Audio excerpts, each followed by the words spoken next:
Gosh, it's severe weather, everyone. We are looking at major severe weather in the picture here over the next several weeks, and a big outbreak coming here Friday into Friday night. I'm going to share my screen with you all. Thanks for joining me this morning. We do have growing severe potential for Friday and Saturday with tornadoes and extreme amounts of strong wind expected to start out here in the Mississippi Valley and then spread eastward into the eastern U.S. on Saturday. And this is just the beginning of what's going to be multiple outbreaks in the coming weeks. A very active weather pattern expected here as Pacific storm after Pacific storm are going to be bearing down on the country. Now, tough to say right now where the strongest of tornadoes may be, but the potential is growing in this region here across Arkansas, Northwest Mississippi, Western Tennessee, southeastern Missouri into Western Kentucky. There's also going to be a risk for some tornadoes, I believe, over eastern Iowa, northeastern Missouri, and stretching into Illinois. And these are the areas I've got highlighted that could be in a moderate risk, or at least very much an enhanced risk, but a moderate risk for severe weather later Friday into Friday night. The East Coast, I think, could see some enhancement of severe weather as well as we get into the day Saturday, and I'm going to go into kind of why. Now, here's the Storm Prediction Center out of Norman, Oklahoma's forecast, and things are pretty quiet today for the most part. Storm system moving into California, very intense storm system sliding down the coast. But things are a lot quieter in the east. There will be an Arctic front moving through with some squalls here later today, and I'm going to talk about that in just a bit. Not out of the question we could see a little bit of thunder and lightning with snow, believe it or not, here at the end of March. Now, tomorrow, and especially tomorrow night, we will start to see thunderstorms developing across the southern plains as well as the northern plains in kind of two separate areas. And rain and storms may move eastward into the morning on Friday across the Great Lakes. Now, I don't expect a lot of this would be severe, but certainly we do have to keep an eye on potential for some hail, in particular across this region, but maybe even over northern Nebraska. The threat for tornadoes is pretty low farther north, but it is not zero from the Red River up into eastern Kansas. And also there's a threat for locally strong wind in here as well. Now, day 3, that is Friday. That is the day that the Storm Prediction Center has a massive area of an enhanced risk. That's a level 3 out of 5 for severe weather. And we're looking at all modes, anywhere from a linear storm complex with damaging wind and hail to supercells, especially on the southern part of this, which could produce some strong, long-lived tornadoes. I do believe an upgrade would be issued here, but there is still, as you can imagine, with it being more than 48 hours away, some uncertainty in the models. And until we get the timing down on every single line of storms, we're not going to have a great feel for that. But I think this area in here is likely a prime candidate for a moderate risk. And I would not be completely shocked if a high risk could be issued. That hasn't happened yet this year. And it may not with this outbreak, but certainly moderate risk is on the table, 4 out of 5. Whether or not it's enhanced or moderate, to me, does not make a huge difference. I think we've seen, last Friday, kind of the same exact setup farther south.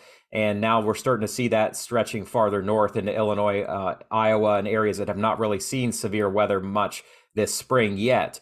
As I break down the combined outlook, you can see the hatched area has a significant severe threat, and that includes a good chunk of Arkansas and Missouri, as well as most of Illinois, a lot of Iowa, maybe southwestern Wisconsin, even stretching at night into Kentucky, Tennessee, Mississippi, Alabama, and western Indiana. And I would not be completely off guard or caught off guard here farther east as well, late at night. And a lot of this is going to be nighttime, which of course is when our biggest hazards occur, as you cannot see the weather coming. Now, right now, Saturday, the Storm Prediction Center doesn't rule out severe weather, but they don't have a chance labeled yet as the predictability is too low. I do have some areas I'm watching, though, one in the southeast and the other actually in the northeast, and I'm going to get into that in a little bit. Things should be a little bit quieter on Sunday. We may see some storms popping up in here again, but as we get into next week, Monday, I think there'll be some severe weather across the Mid-South, but Tuesday into Wednesday is going to be our better chance. This is the 4th. And now the Storm Prediction Center has an area outline that's pretty large for some severe weather in some of the same spots.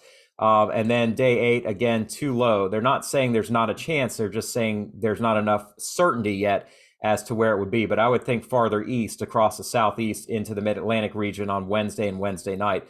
would be our best chance. Now, I did a little bit of research because I think it's important to see where we've been historically. This is December 10th and 11th when we had the catastrophic tornado that moved across from Arkansas into Kentucky, the EF4 that hit Mayfield and other areas in here. And I looked at the setup here to see kind of what the wind flow looked like. This is the 850 millibar chart from earlier that evening. And you can see the upper low here, or the 850 millibar low, was in Illinois. This is where the NAM has it here Friday night at 7 o'clock Central. So you should see a lot of similarity here in the setup. This is 7 o'clock Central. And you can see kind of the same thing here. I'll move this along just one more step so you guys can see. And it is eerily similar. So certainly with the kind of wind that we saw during that outbreak, the setup is forecast to be extremely similar. So I'm very much concerned of a strong tornado outbreak somewhere in the region here around the Ohio River into Tennessee. Here is the upper air jet stream, the 250 millibar, and you can see the jet streak coming up out of Oklahoma. And that's what led to all the tornadoes in this region. And here's where the NAM has it. This is Friday afternoon and then Friday evening, and it's a little bit more progressive. So things evolve a little bit quicker, but it's almost a carbon copy of what we saw on that terrible night. Now the difference is this was back in December. Now we're talking about late March, so we have more daylight and actually more instability out of that potentially. So definitely something of concern here.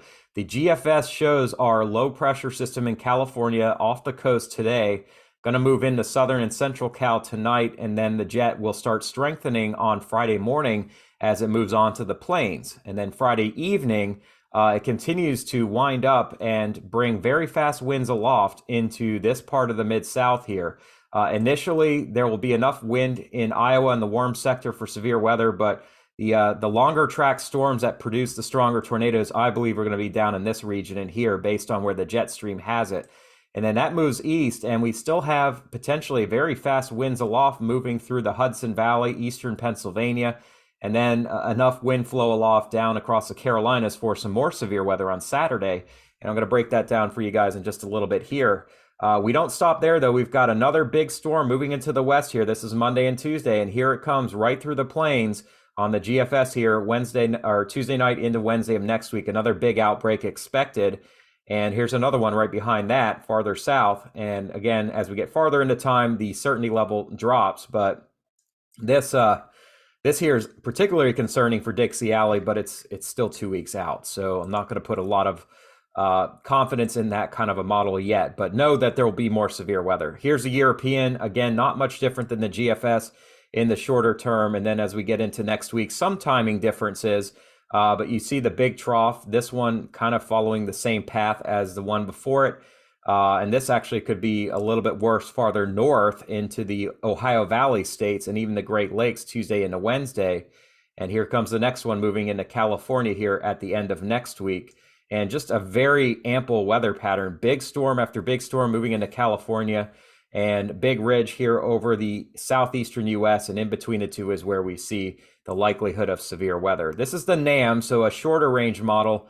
And again, you can see the evolution of this trough and how things dig into Missouri and Illinois and even eastern Iowa later in the day on Friday, and then carrying a ribbon of very fast winds aloft into the Tennessee Valley. Mississippi and Alabama will be under the gun here Friday night. And then this continues overnight. And we kind of hit a bit of a wall as we get to nighttime, but certainly still a lot of fast winds aloft across the eastern United States. And there's a trough here allowing colder air to wrap in behind this storm, and that will bring some wintry weather with it as well. Here's the GFS model. You guys can see storm in California today, going to weaken, but then reform in Nebraska here tomorrow night.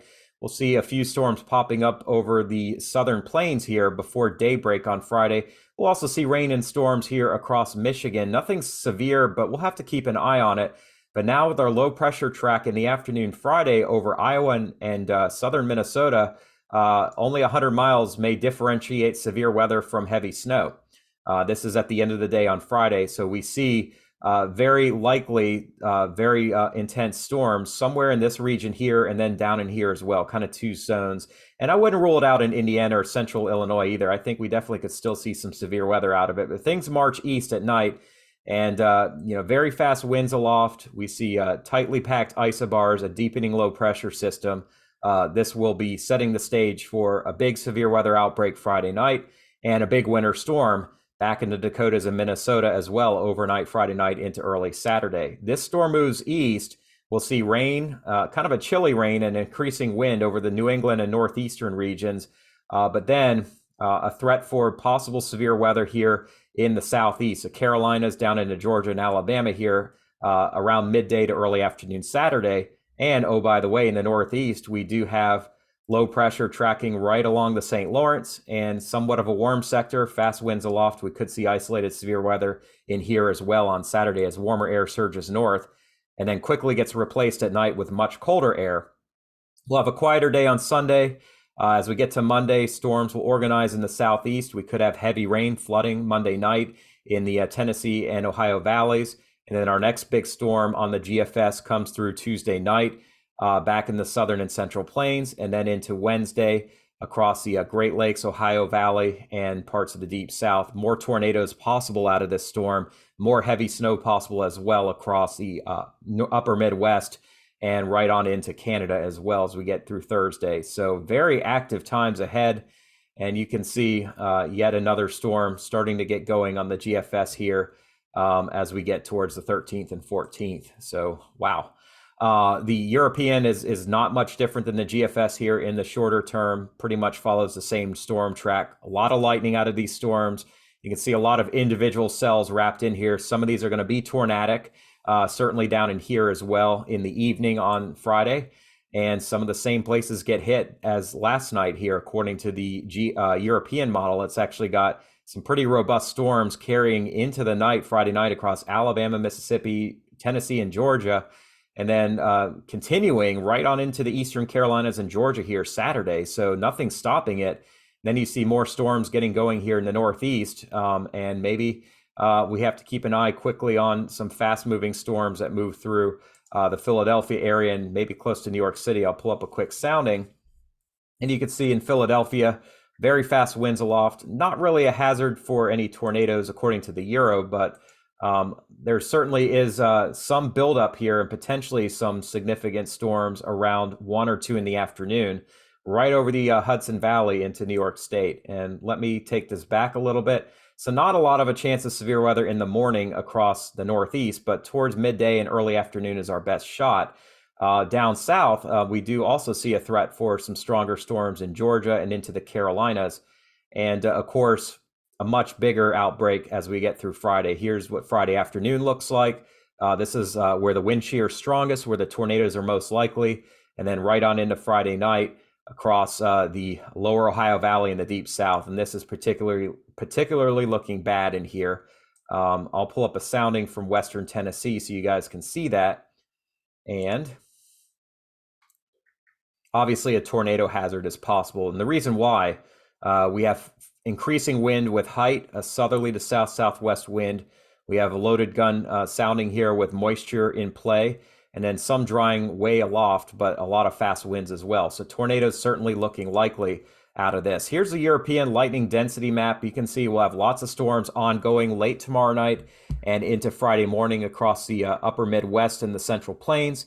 And then this is Friday afternoon, and just look how intense our storms are likely to be across the Mid-South, as well as over the upper Mississippi Valley. Where it's snowing, we could be having lightning here at the end of the day on Friday. Friday night stays very active. It lets up a little bit, but still ongoing across Dixie Alley here. And then Saturday, we still see storms all over the southeast, the Carolinas into northern Florida. And we also see the threat for storms in the northeast.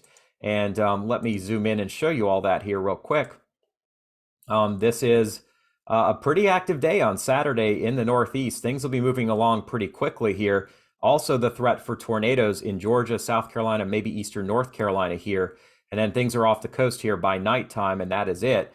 More storms forming though next week. You can see Tuesday into Wednesday, very active over the Midwest into the Mid-South, and then into the Southeast Tuesday night and Wednesday of next week. So next week could be more significant farther east as the air will be warming up faster than it is with this outbreak. But yeah, 2 big ones on the map from the European, and that's probably not going to be it from what I'm seeing. Here's the European back in the central part of the country, and this is just a zoom from what I showed you a little while ago. And very active here over the next week. And things get going once again later next week in the plains, and probably more severe weather down here as well. Here is the HRRR model, just to give you guys, let me zoom that, take that back for you. Give you whoops, one more run. There we go. Give you a feel for where things are going to start popping up here. And looks pretty quiet throughout tomorrow night. But back in the plains, central plains, we are going to start seeing lightning strikes out ahead of our storm all the way across upper Michigan, Minnesota, the Dakotas during the night. So it kind of starts going around Nebraska and South Dakota and then continues to ramp up. So we'll have storms later tomorrow night and then a break, and then the main event comes Friday afternoon. Here's a look at the NAM showing you how things will evolve here. And you can see we'll start to see a few higher top storms here. This is right around 1 in the morning tomorrow night, or I guess Friday morning in northern Nebraska, and then more storms popping up across Kansas and Oklahoma as we get late into the night. And this is early in the morning on Friday, and then around lunchtime Friday, and we start to see storms popping up in northeast Texas, where it could be turning severe here in the Arklatex region, and storms starting to pop in eastern Kansas, western Missouri, and western Iowa. So this is right around noon Central Time, and then this is 1 o'clock Central. You see these storms growing, and so between 2 and 4, we've got to watch Kansas City, Fayetteville, Arkansas, northeast Texas, and western Iowa. And then late afternoon is when we've got to watch this area closer to the Mississippi, and the NAM does not go out that far. So that's just what we'll be watching here. This is the amount of convective available energy. This is as high as it's been all year in Iowa, Nebraska, and Minnesota, and that carries into Illinois. We still have instability well into play here down south and even across Ohio, and then things should quiet down, but we still have the Gulf Coast with plenty of moisture in place. And then here's Sunday afternoon, Monday, Tuesday, Wednesday, and quite a bit of available moisture for yet another outbreak here next week. Looking east, we've got plenty of CAPE starting to build here on Saturday around the Great Lakes into the northeast. It's not going to be as high as off to your west, but these are amounts we have not yet seen this year. And so certainly the setup is there for some stronger storms to pop up in the afternoon Saturday and then march eastward. And then that's it. We get a break, and then more storms possibly as we get to next Wednesday and Thursday, especially during the day Thursday here in the Delaware Valley. So the Northeast may see some severe weather, but it's not going to be as bad as areas off to your south and west. Finally, let's look at some quickly changing weather here in the Northeast, turning a lot colder here over the next day or so. We have teens expected tonight in the Northeast, below zero temperatures tonight in Minnesota. So we're talking about severe weather on Friday in southern Minnesota and Wisconsin, but in the central parts of the state, we're below zero. So look how quickly temperatures are going to warm right up here on Friday. And it doesn't really get into the warm sector in the Twin Cities, but Friday afternoon, we're pushing 60 here on the Iowa border, while areas in central Minnesota stay below freezing. So a very dynamic storm system, big temperature climbs coming here. And then right behind this storm, you can see temperatures go from the mid and upper 60s in eastern Iowa right back into the 30s at night. So you may be cleaning up from storm Saturday in sub-freezing temperatures here. Quite a shock coming.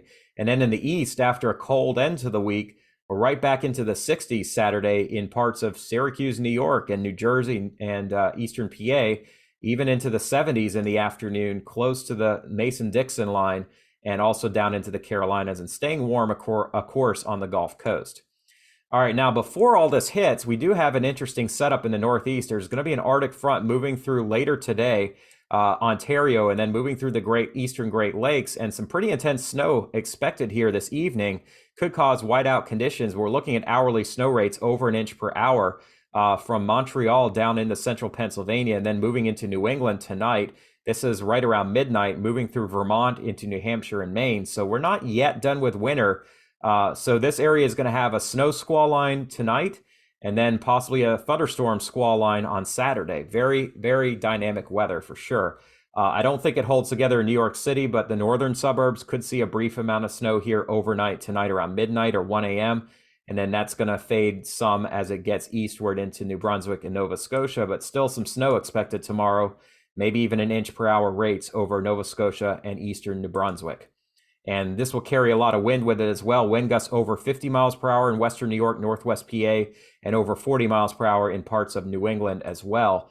And that's just the beginning of a windy period here as we get later on into the week. With our big storm, we'll have wind gusts over 50 miles per hour in the Ohio Valley, as well as back in the upper Midwest. And this will move east. We'll have gusts of 50 to 60 miles per hour in West Virginia on Saturday. Same with Ohio, 40 to 50 miles per hour back in the Appalachians. Very windy in the mountains as that cold air moves in, and then strong winds with our next storm on the 4th and 5th of April, all over the Great Lakes, and then expanding into the Northeast as well. Snow totals, still talking about snow, especially in the Rockies and the Northern Plains, piling up quickly here into Dakotas and Minnesota, the potential for well over a foot of new snow. And in the Superior region, maybe over 2 feet of snow from this storm. While there's severe weather just south of you by about 300 miles, we're getting hit with blizzard conditions potentially. After that storm moves in, we've got another big one over the Rockies, just north of Denver. A lot of snow, but we could see snow in Denver on Wednesday, and then amounts of 20 to potentially 30 inches in 2 days from Nebraska on into Minnesota. And this is going to be in the middle of next week, a very intense storm system. So a lot of snow still to fall in places that don't really want to see any more snow. And here's a zoom and look and show you at the next 10 days. And we see around 20 inches in Wyoming, over 30 in South Dakota, and also well over 30 around Lake Superior. Farther east, you can see those amounts as well. Upper Michigan is going to see between 12 and 36 inches. A lot of snow across Canada, and some snow as well in the eastern Great Lakes and into the interior of the Northeast, but not in New York City, unfortunately. Just not going to see any snow. These are centimeters. Ontario, we're looking at 10 to 20 in northern Ontario, 20 to 40 in central Ontario, and maybe as much as over 60 centimeters of fresh snow. Same for Quebec, 30 to 60 centimeters right through the center. St. Lawrence Valley, we'll see less. And then in eastern Canada, we see the threat for between 10 and 30 centimeters of fresh snow over the next 10 days. So another video coming in the morning. If you could subscribe, you won't miss it. We'll have a better feel for, some more timing on things here for Friday night tomorrow. Obviously, Friday we'll have even a better idea of what's to be expected, but just a lot to talk about for you guys. Dangerous weather coming, very quickly changing weather. And unfortunately, I think we're going to see more strong tornadoes out of this storm and likely the next storm as well. Very hard to say where exactly, but I have some ideas of where I think things are going to happen. Thank you for your time today. I just want to express my appreciation to everybody who takes time to visit me and to watch the video. I am a degreed meteorologist. I'm not doing this to scare people. I'm doing it to get people prepared. Make sure you have a plan for tornadoes. And if I'm going to be wrong on some of this, I really hope that I'm wrong on the high end and things aren't as bad as what I'm predicting. But do understand that this is a calling for me and that God gives me the ability to do this. And it's something I thank him for every day. Whether or not you're a believer, I feel it's important to give glory or give credit where credit is due, and that's giving God all the glory. 2 Peter 3:3, above all, you must understand that in the last days, scoffers will come, scoffing and following their own evil desires. They will say, where is this coming? He promised. Ever since our ancestors died, everything goes on as it has since the beginning of creation. But they deliberately forget that long ago, by God's holy word, the heavens came into being and the earth was formed out of water and by water. By these waters also the world of that time was deluged and destroyed. By the same word, the present heavens and earth are reserved for fire, being kept for the day of the judgment and destruction of the ungodly. We don't know when the world is going to come to an end. That is on God's time. We don't even understand God's time, but know it is coming. And you have the choice to accept Jesus Christ to save you, or you have the choice to continue to lean on science and to lean on beliefs that have maybe there are theories for, but have not been proven. But I choose God's word. I believe that is, why I'm here. That's to serve God and to go out in faith. And that is, believing in what's not seen. And if you have any prayer requests, I'm happy to pray for you as well, because I truly do believe that prayer goes a long way, and that there is comfort for those of us through Jesus Christ. Thank you all so much for your time today. And please be safe. I will have another video for you all in the morning. I will see you then. Take care.